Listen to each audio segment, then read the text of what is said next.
Hello everyone. How are you all students? Are you enjoying the lectures of science? I think yes, because most of the students are submitting their work to me. Okay students, I'm so happy for you all. Okay, now next thing is students, let's begin with the previous topic. Yesterday we had discussed about the reactivity of metals. Reactivity of metals. See students, metals are highly reactive. This statement is not justified because all metals are not equally reactive. Some are highly reactive, some are reactive, and some are less reactive, or we can say some are non-reactive metals because they take much longer time to react. That's why we can consider such type of metals in a non-reactive category. Now students, let me explain one thing to you, that is yesterday's homework question. I think many of you are having problem in solving that question. See students, in your book or the series which I showed to you yesterday was having the arrangement of metals in a decreasing order. First of all, you have to understand the meaning of decreasing order. Means the metals are arranged in a series of high reactive to the non-reactive. Potassium, the most reactive metal, is lying at the top. But in the question, short question 9, as I said to you yesterday that I will explain the homework on the next day. When I am giving you the homework, at that time you have to think for that. Maybe you get the answer by your own. But if you haven't got the answer, in our next class, I will clarify all that homework part if I am not telling the answer. Okay students? Now for that answer, as I haven't told you, that's why I am again explaining that answer. In that question, short question number 9, the question was that book is giving you the name of some metals and they are saying to arrange that metals in an increasing order. Means you have to write the first name of non-reactive metal. In that series, platinum was there. You have to start from the platinum because platinum is the least reactive metal, and then you have to put gold, after that silver. Okay students, in etc and etc in that way. Are you getting it right now?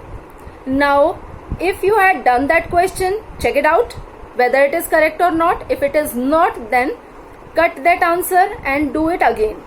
And if you had done correct, then it's okay. Okay students, now let's begin with today's topic, and today we will start with the third chemical property of the metals.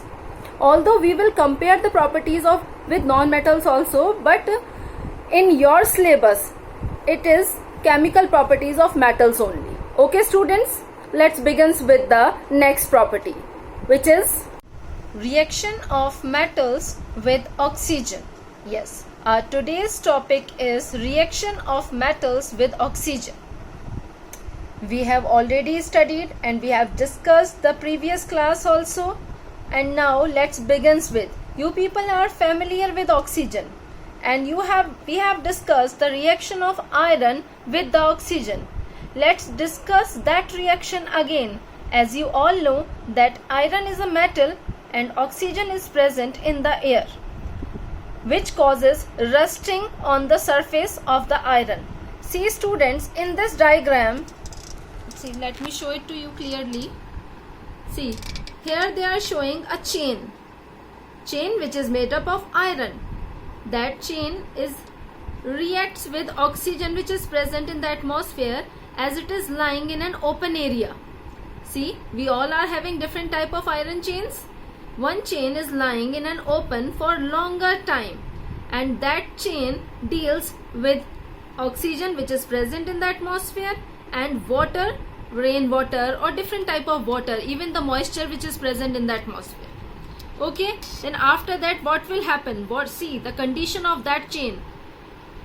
See, I think you people are familiar with this type of situation. You have seen such type of brown chains or some area of iron which turns into this type of color.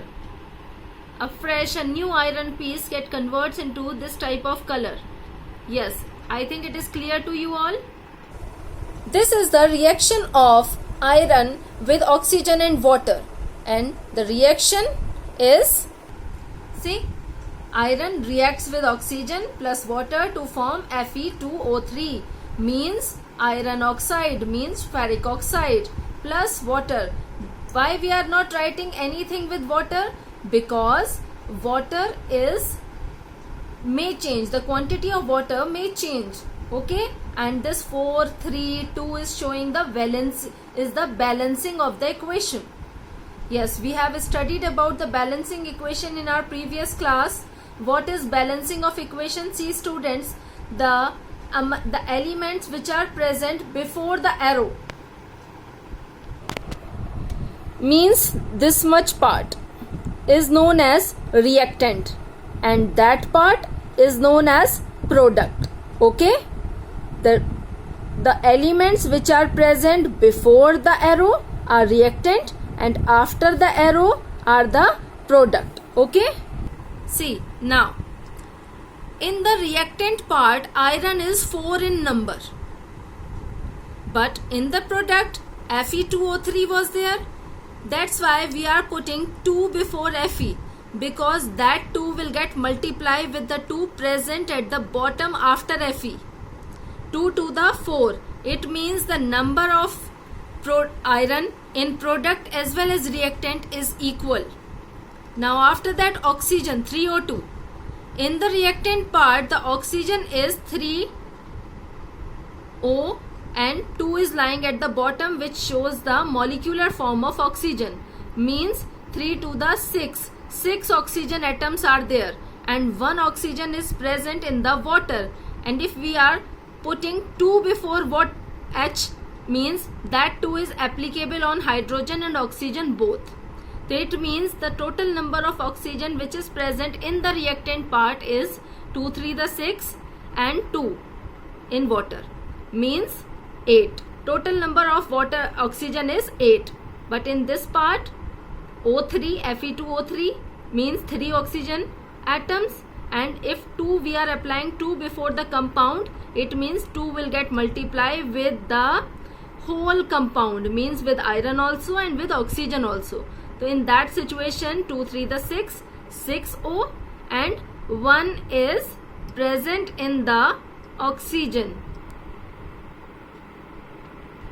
and that 2 which is present before Fe is applicable on that O also, means the total number of oxygen atom which is present in the product part is 8. Okay students, this is the balancing of equation, and we will repeat the balancing of equation in our revision class after finishing this chapter, okay. No need to worry if you are not comfortable with this. Now as we have discussed the example of iron, reaction of iron with oxygen, now here are some more examples that some more metals are reacting with air. See, copper burns in air.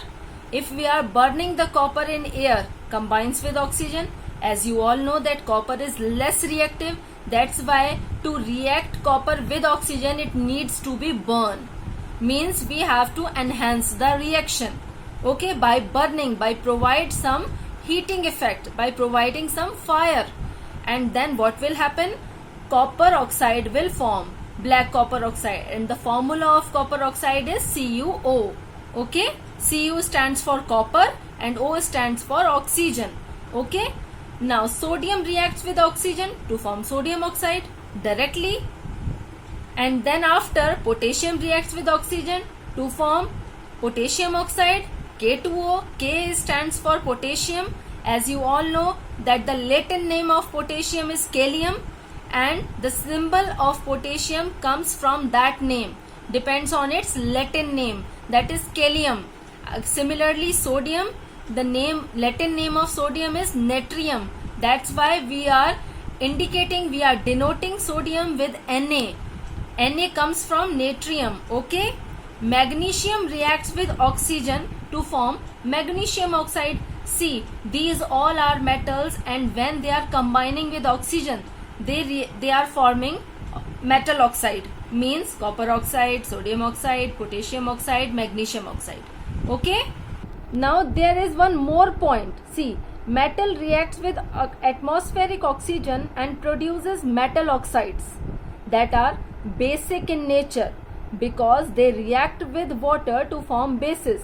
See students, you all have studied about acids and bases in your previous class, but I know you people have forget. Most of them are forget everything. Now, see, some substances are acids and some are basics. So metals when react with oxygen are basic in nature. These metal oxides are basic in nature. Why? How we can identify that they are basic in nature? See students, if we are dissolving these metal oxides in water, then they are forming hydroxides. They are forming hydroxides that you will study in the reaction of metal with water. Then you understand that when these oxides react with water, they are forming hydroxides. And you all know that hydroxides are the bases. As I told you, magnesium hydroxide, which is present in acidity syrup, aluminium hydroxide, lithium hydroxide. When hydroxide attached with any of the element, then it means that are base. Okay, we are talking about base.